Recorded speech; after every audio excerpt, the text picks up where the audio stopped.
Okey, Assalamualaikum warahmatullahi wabarakatuh. Saya ucapkan pada anda semua yang menonton video ini, saya harapkan anda semua sihat di luar sana. So, Alhamdulillah kita telah pun melalui hari raya dengan keadaan yang baru, iaitu dengan norma baru, di mana kita cuma mampu merayakan hari raya pada hari raya bersama saja, tanpa melibatkan solat sunat Aidilfitri berjemaah di masjid pada kebiasaannya pada setiap tahun. Tapi pada tahun ini kita melakukannya di rumah sajalah. Dan pada kali so dalam tempoh 2 minggu ini, beberapa isu telah berlaku di sekeliling kita lah. So, antara yang pertama yang menjadi kritikal khususnya di Malaysia adalah dari segi krisis politik di antara parti yang sedang memerintah, iaitu Parti Bersatu lah. So, yang tu di mana ada beberapa ada konflik di antara dua pihak dalam Parti Bersatu, yang mana untuk isu itu saya rasa seharusnya ia tidak berlaku lah. Namun untuk saya ulas dengan lebih mendalam, adalah agak tidak bersesuaian lah, kerana bagi saya isu politik bukanlah satu benda yang mudah untuk dihuraikan, apatah lagi jika diri saya sendiri tidak berada di dalam dunia tersebut. So, apapun sebagai rakyat Malaysia yang biasa berada di bawah, yang melihat situasi ini, merasakan ia sepatutnya perkara yang tidak patut berlaku lah, kerana sebuah parti politik yang membawa perjuangan berdasarkan kepada konsep yang cuba diperjuangkan, iaitu untuk perjuangkan untuk membela nasib rakyat. Jadi maka ia tidak patut berlaku lah. So, itu adalah antara perkara yang sekarang menjadi isu lah. So, itu yang pertama. Lepas tu kita juga telah berlaku peralihan kuasa di negeri Kedah, di mana Menteri Besar Kedah yang baru, iaitu telah bertukar tangan kepada kerajaan, kepada parti gabungan PAS dan juga dan beberapa gabung ahli UMNO dan juga Bersatu lah, di mana kita kenalnya sebagai Kerajaan Pakatan Nasional. So, itu juga telah berlaku di negeri Kedah. So, kita juga telah menerima Menteri Besar baru Kedah, yang mana saya pernah lupa nama Menteri Besar baru Kedah. So, itu adalah yang berlaku di negeri Kedah. Lepas tu kita tengok juga, dan seperti kita tahu, kita masih lagi dalam minggu raya, dan juga kita dapati beberapa pihak di luar sana ataupun individu yang telah pun dikenakan kompaun, seperti yang telah dinyatakan oleh kerajaan, di mana sesiapa yang melanggar arahan PKP pada ketika musim raya ini telah dikenakan kompaun sebanyak 1,000, dan kita dapati ada banyak jugalah yang telah melanggar arahan tersebut dan telah pun dikenakan kompaun. Jadi saya bersimpati pada anda yang telah dikenakan kompaun tersebut lah. Sebab bagi saya ia adalah amat perlu lah, sebab apatah lagi dan di mana kita masih lagi hidup bersama dengan pandemik ini yang kita tidak tahu bilakah penghujungnya. So, bagi saya tindakan untuk dikompal adalah bersesuaian lah, sebab kita nak mendidik supaya kita patuh pada arahan, sebab kita tidak mahu pandemik ini kembali kes-kes setiap hari itu meningkat. Dan bila kita sebut pasal kes COVID-19 dalam 2 minggu ini, kita dapati ada trend di mana telah berlaku peningkatan kes. Namun peningkatan kes ini berlaku disebabkan oleh bukan warga negara Itu kalau kita sebut dalam bahasa kasar dia adalah golongan parti lah, iaitu pendatang asing tanpa izin yang telah ditahan di depo tahanan, menyebabkan tak silap saya ada 4 depo tahanan yang telah didapati dia punya partinya yang ditahan di 4 depo tahanan ini telah disahkan sebagai positif COVID-19 lah. Jadi itu yang kita nampak dari segi setiap hari. Akan kita tengok apa sidang media KKM dalam seminggu, 2 minggu, pada minggu raya dan juga pada minggu ini kita dapati hampir 3/4 daripada kes jumlah kes harian adalah datang daripada kes bukan warga negara, yang mana yang seperti yang kata datang daripada depo tahanan dan juga daripada sektor satu lagi adalah sektor kebersihan yang mana menggunakan tenaga kerja warga asing lah. Jadi seperti kita tahu, kalau kata kita kalau kata siapa yang pernah tengok macam mana bukan warga negara duduk di asrama mereka, sebab saya dulu juga pernah bekerja di industri dan mempunyai beberapa rakan bukan warga negara. Dan asrama mereka memang kita dapati agak sesak lah, sebab satu rumah tu kalau kita tengok duduk hingga 10 orang, 15 orang, 20 orang. Jadi bila dalam situasi yang sedemikian, penjarakan sosial itu agak sukar lah untuk dilaksanakan di rumah tersebut. Dan ini bukan berlaku disebabkan kehendak mereka, tetapi ini adalah merupakan satu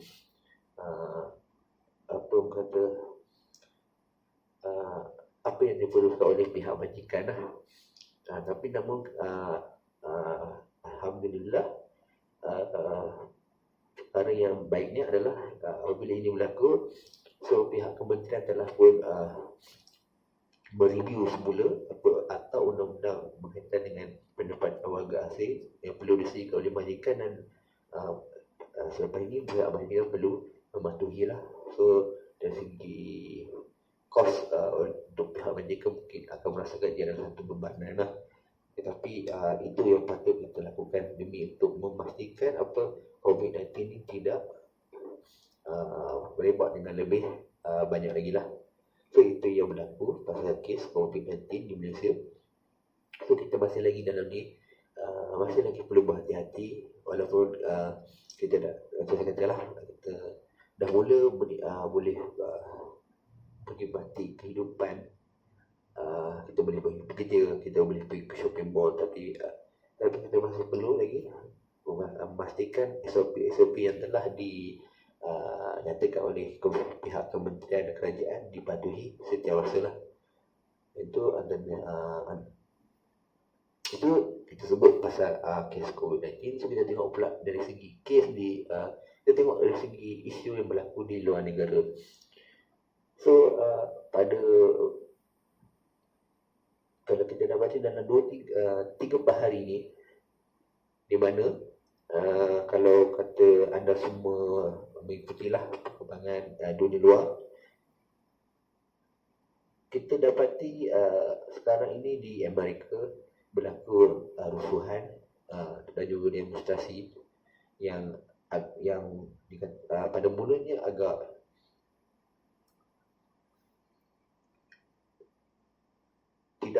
tidak terlalu ganas, tapi telah bertukar menjadi ganas di beberapa state di USA, di mana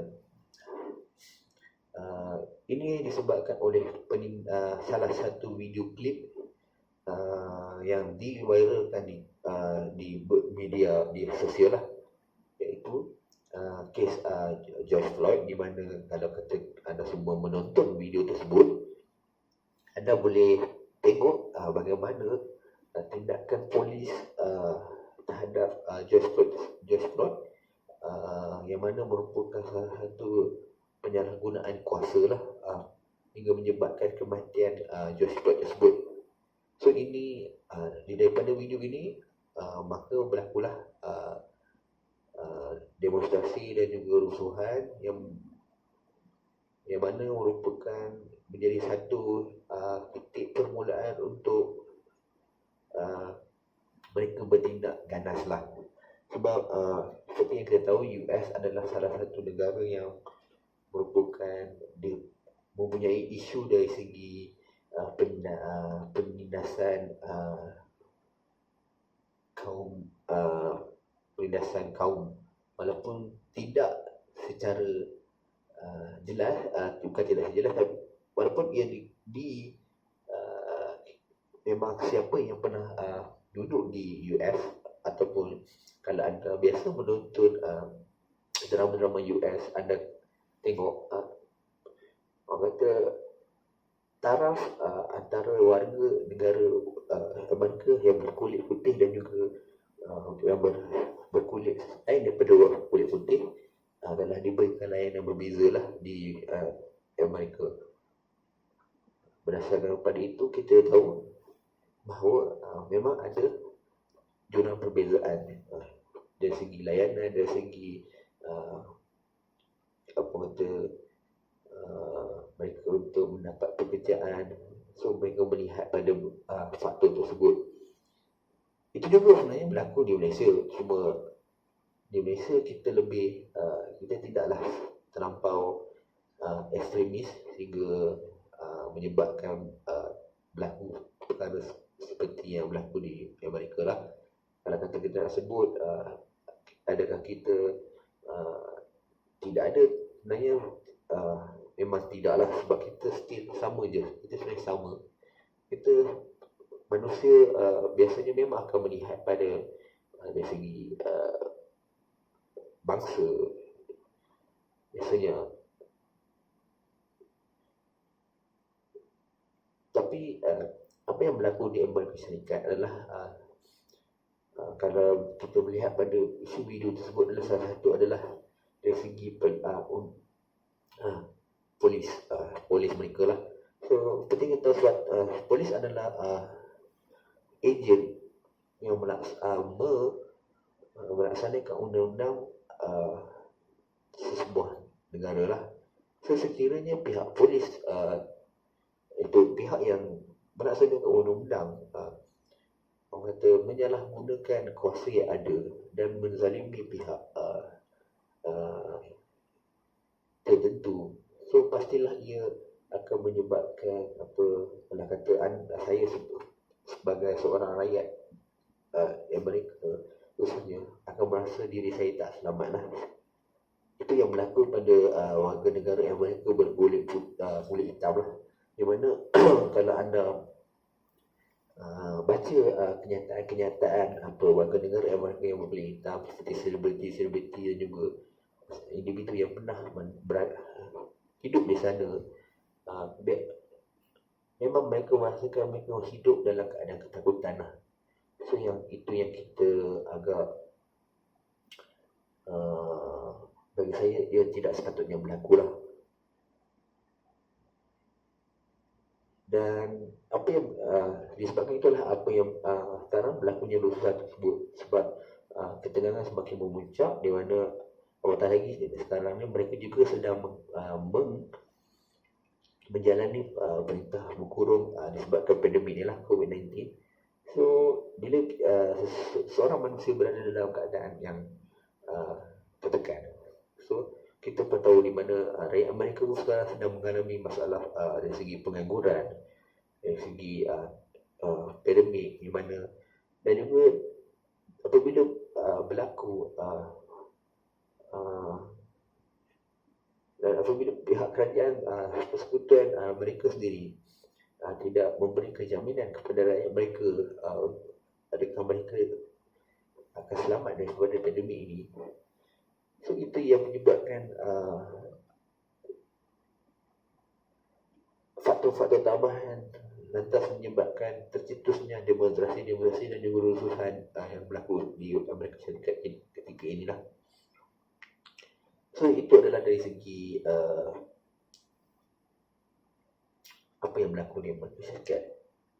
So dan ketika ini kalau kita tengok di Twitter, di media platform, syarikat-syarikat besar mula menyokong pergerakan ini lah. dia panggil the black dan perkara yang sepatutnya berlaku pada minggu ni iaitu event untuk PlayStation 5 yang sepatutnya kita dapat lihat bagaimana rupa bentuk PS5, di mana sebagai seorang gamer saya sangat menanti-nantikan telah pun ditunda event tersebut untuk memberi hormat terhadap apa yang berlaku di Amerika Syarikat lah. Dan banyak juga syarikat-syarikat besar mengambil langkah serupa seperti Microsoft, Google, yang mana sepatutnya pada minggu ni adanya Google melancarkan Google Pixel phone, Google Pixel tak silap saya, betul kan kalau kata orang kata fakta tersebut salah. Dan juga beberapa syarikat lain lah. So lihat pada apa yang berlaku yang bagi syarikat, kalau kita tengok dan kita cuba hayati. So sebenarnya kita sebagai rakyat Malaysia, kita sebenarnya patutnya bersyukurlah walaupun di Malaysia sebenarnya benda itu juga berlaku. Kalau kita nak tahu dari segi macam kata dari segi pekerjaan, kalau kita nak cari kerja,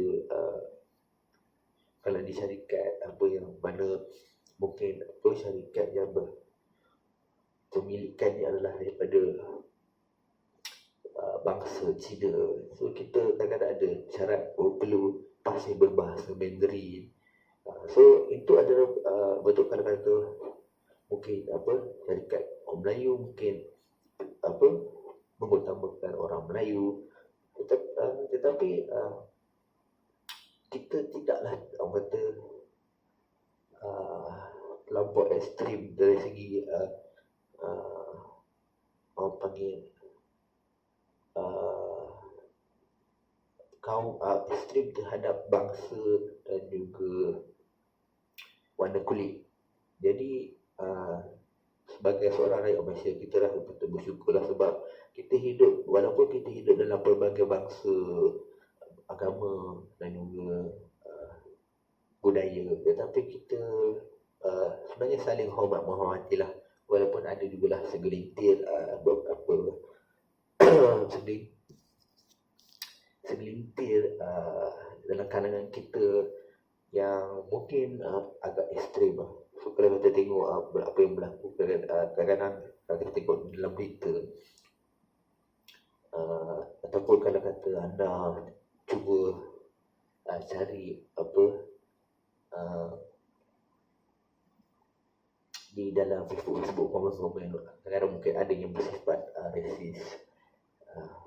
Jadi itu antara segelintir individu lah yang mana tidak bukan mencerminkan gambaran keseluruhan personaliti rakyat Malaysia.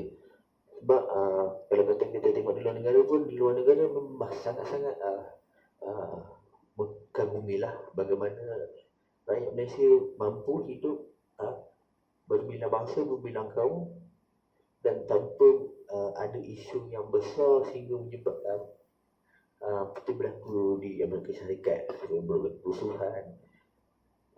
Sama juga dengan krisis politik yang berlaku di Malaysia. Kita walaupun kata krisis politik, kerajaan ditumbangkan, berlaku pergaduhan antara ahli politik. Jadi kita tidak terlampau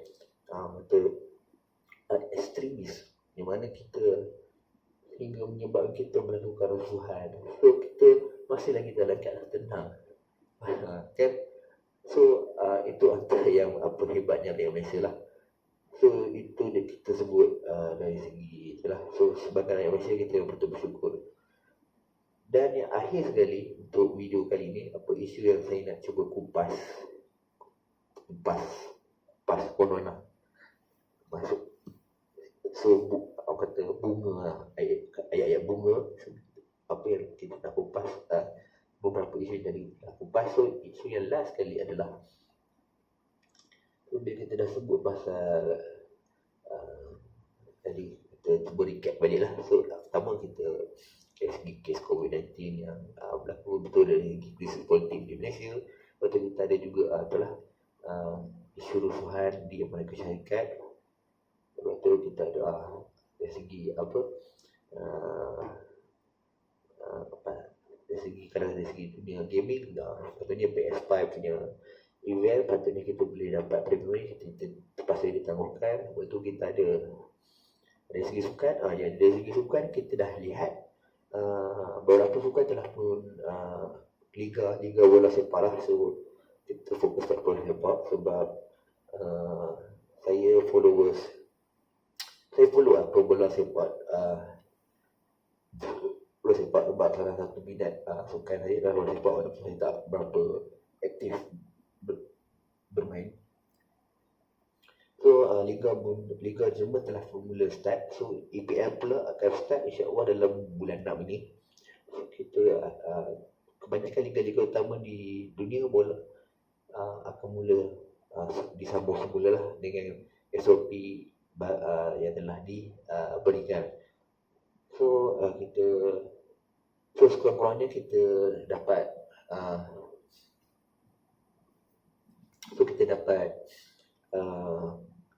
menonton semula lah aksi-aksi bola sepak di kaca TV kita semula lah.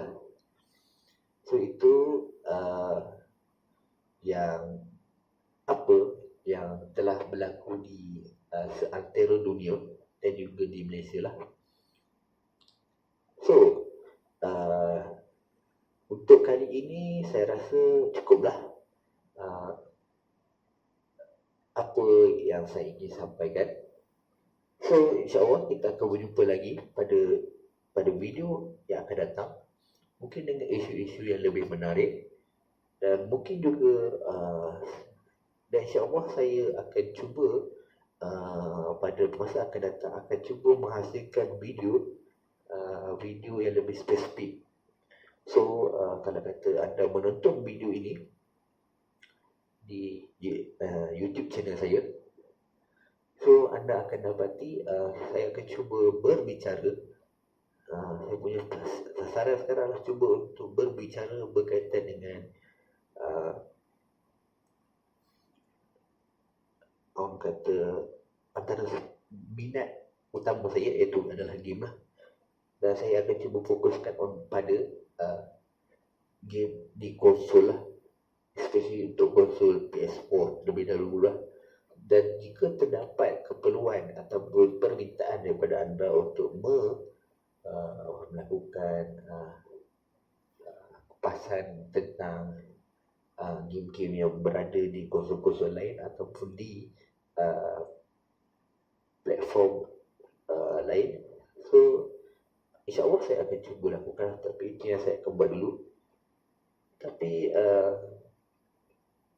saya mohon kepada sesiapa yang selama ini telah menyokong ataupun yang menonton video saya ini untuk memberikan sokongan lah dan juga dorongan untuk saya untuk lebih menghasilkan video yang lebih mantap dan juga lebih berinteraktif lah, yang lebih menarik lah untuk ditonton. So sebab saya cuba bertindak dalam dunia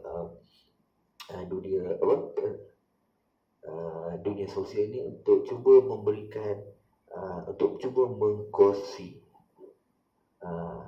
minat dan juga berkongsi pendapat dengan anda semua lah. So insya-Allah kita akan jumpa lagi. Jaga diri anda baik-baik.